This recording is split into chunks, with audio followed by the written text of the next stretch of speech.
Welcome to Blade of Scripture, where we read the Bible daily. Today is June 10th, 2025, and it is 8:27 p.m. I'm having a horrible reading day today. I've tried to read this 3 times, and I just keep stumbling over my words, so I apologize. Genesis 11, the Tower of Babel. Now the whole world had one language and one common speech. As people moved eastward, they found a plain in Shinar and settled there. They said to each other, "Come, let's make bricks and bake them thoroughly." They used brick instead of stone, and tar for mortar. They said, "Come, let us build ourselves a city with a tower that reaches to the heavens, so that we may make a name for ourselves.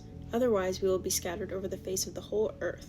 But the Lord came down to see the city and the tower that the people were building. The Lord said, "If as one people speaking the same language they've begun to do this, then nothing they plan to do will be impossible for them. Come, let us go down and confuse their language so they will not understand each other." So the Lord scattered them from there over all the earth, and they stopped building the city.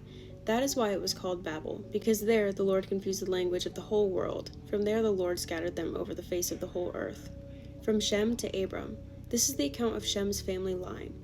2 years after the flood, when Shem was 100 years old, he became the father of Arphaxad. And after he became the father of Arphaxad, Shem lived 500 years and had other sons and daughters. When Arphaxad had lived 35 years, he became the father of Shelah. After he became the father of Shelah, Arphaxad lived 403 years and had other sons and daughters. When Shelah had lived 30 years, he became the father of Eber. And after he became the father of Eber, Shelah lived 403 years and had other sons and daughters. When Eber had lived 34 years, he became the father of Peleg. And after he became the father of Peleg, Eber lived 430 years and had other sons and daughters. When Peleg had lived 30 years, he became the father of Reu. And after he became the father of Reu, Peleg lived 209 years and had other sons and daughters.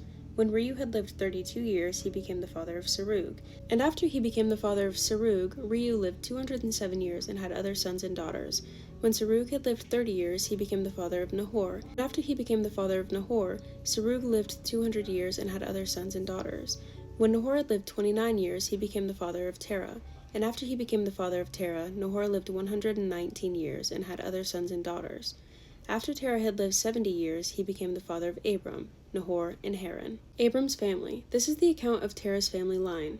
Terah became the father of Abram, Nahor, and Haran. And Haran became the father of Lot. While his father Terah was still alive, Haran died in Ur of the Chaldeans, in the land of his birth. Abram and Nahor both married. The name of Abram's wife was Sarai, and the name of Nahor's wife was Milcah. She was the daughter of Haran, the father of both Milcah and Iscah. Now Sarai was childless because she was not able to conceive. Terah took his son Abram, his grandson Lot of Haran, and his daughter-in-law Sarai, the wife of his son Abram, and together they all set out from Ur of the Chaldeans to go to Canaan. But when they came to Haran, they settled there. Terah lived 205 years, and he died in Haran.